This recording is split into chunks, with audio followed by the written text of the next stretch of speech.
After 18 years of being utterly ordinary, I finally found that I could shine. I didn't expect you to seem so... you? Last movie, you imprinted Yeah. on a baby. In Yep. this movie, you're undressing in front of Bella's dad. I know. You're nuts in this movie. Can't control myself. If Stephenie Meyer were to write another book and you guys made another movie, how much crazier is this going to get for you? I can't imagine it getting crazier. I really can't. I think the craziness has happened so far. It's like he's already imprinted on the baby. The baby's Right. going to be, his age soon, so it's all going to be normal. I think it's going to be happy. That's true. So no more undressing in front of people's parents, basically. No, he should definitely hold that back. Yeah. Should never do that again. Yeah. Don't try this at home. Yeah, exactly. Do you think over the course of all these movies you've learned anything from your character?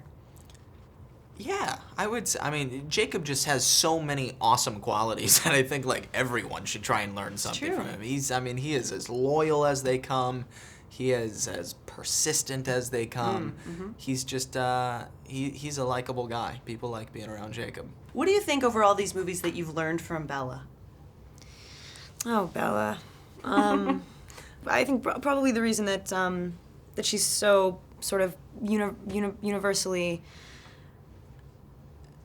vicariously, every person that reads this book kind of feels like they are hers. I think it's a pretty common thing at that age to, especially as a girl, to be really filled with something that you can't put your finger on. And she has so much faith in those feelings and doesn't deny them, even though she can't explain them. And she holds on, and in the end it really pays off. She can kind of stand up and go, I told you all, I had those feelings for a reason. And I think that is something to learn from for sure, is trust yourself. It's simply enough. She really does. Even if things don't go exactly as she planned, it's like, trust this. It usually works out. All the press that you guys do makes your life crazy for a while. Have you ever read something about yourself that was so untrue that you found completely hysterical? There has to be. Well, the funniest one was it was a death claim. It was all over. You got one of those? Oh yeah. What? How did they say you died? I went to a club or something, and at 2 a.m. these foreign stripper girls took me away and drugged me, and it was really the craziest story I've ever heard in my life. When really it was just someone cut and paste the Hostel scenario Exactly. and put your name in it? Exactly. That's terrible. It was insane, and people believed it. My time as a human was over, but I never felt more alive.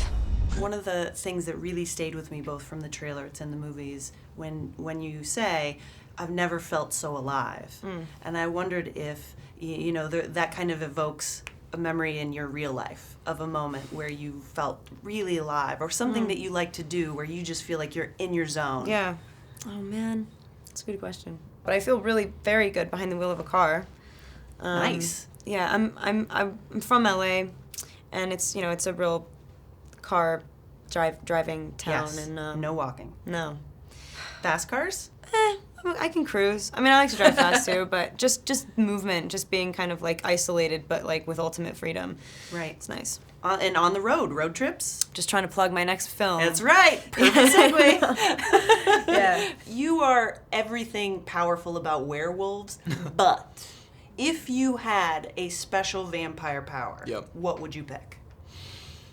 I used to say Alice's, because it's cool to... Handy. It is handy. Also could be a little freaky and scary, though, knowing what's going to happen. She drops stuff a lot. She does drop stuff a lot. That is true. She's dropped a lot of vases throughout this franchise. But now that we've seen Bella's, I would go with Bella's, being able to protect those people around you that you care about. I like that. That's a good one. Yeah, it's a great one.